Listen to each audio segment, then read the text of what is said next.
સુરતના ગોડાદરા વિસ્તારમાં ગત 15મી જાન્યુઆરીની રાત્રે 8:30 વાગ્યાના આસપાસ જૂની અદાવતના આધારે થયેલા હુમલાખોરોએ ફાયરિંગ કર્યું હતું। પોલીસે ગણતરીના કલાકોમાં 5 બદમાશોને ઝડપી પાડ્યા છે।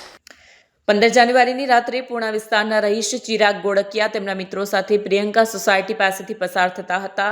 તે દરમિયાન લક્કી અને તેના સાથીઓએ "तुम ये गली में क्यों आए हो" એવું કહીને તેમને રોક્યા અને ઝઘડો શરૂ કર્યો। ઉશ્કેરાયેલા લક્કી ઉર્ફે નરાવડે તમંચો કાઢી ચિરાગ પર ગોળી ચલાવી, જે ચિરાગના પેટમાં વાગી। ઘટનાસ્થળેથી ચિરાગને લોહીલુહાણ અવસ્થામાં હોસ્પિટલ દાખલ કરવામાં આવ્યો।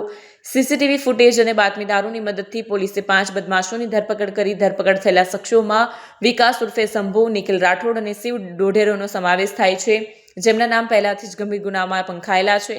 પોલીસ કમિશનર અનુપમસિંહ ગેહલોતની સૂચનાથી ગોડાદરા પોલીસ ટીમે આખી રાત ઓપરેશન ચલાવ્યું। આરોપીઓને પકડ્યા। પોલીસ પૂછપરછમાં જાણવા મળ્યું કે અગાઉના સમયે થયેલી બોલાચાલીના આધારે આ હુમલાનું કાવતરું રચાયું હતું। પોલીસે તમામ આરોપીઓ સામે ભારતીય ન્યાય સંહિતા અને આર્મ્સ એક્ટ હેઠળ ગુનો નોંધ્યો છે। મુખ્ય આરોપી લક્કીની શોધખોળ હજુ ચાલુ છે।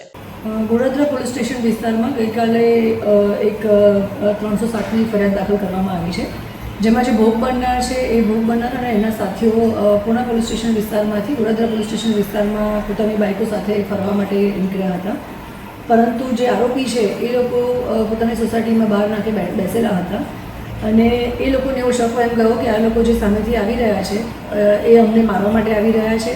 અગાઉનો કદાચ કોઈ ઝઘડો હશે, એ ઝઘડાના શકવયમ રાખીને આ લોકો અમને મારવા આવ્યા છે, અજાણ્યા ઈસમો, એ રીતનો શકવયમ એ લોકોને લાગતા આરોપીઓએ જે ભોગ બનનાર છે ફરિયાદી છે એમના પર હુમલો કરેલો હતો। પરંતુ એકચ્યુઅલી જે ભોગ બનનાર છે એ ક્યારેય આરોપીઓને મળેલા હતા નહીં અને આરોપીઓ ઉપર હુમલો કરવા માટે પણ ન આવ્યા હતા, જે વાતની ઇન્વેસ્ટિગેશન દરમિયાન અમને ક્લેરિટી મળે છે। છતાં પણ જે ઘટના બની છે અને આરોપીઓ જે હુમલો કર્યો છે એ બાબતે અમે ગુનો દાખલ કર્યો છે 307નો। જે આરોપીઓ છે એમની પાસેથી એક દેશી હાથ બનાવટની બંદૂક પણ મળી છે, એના એ પણ અમે ગુનો દાખલ કર્યો છે।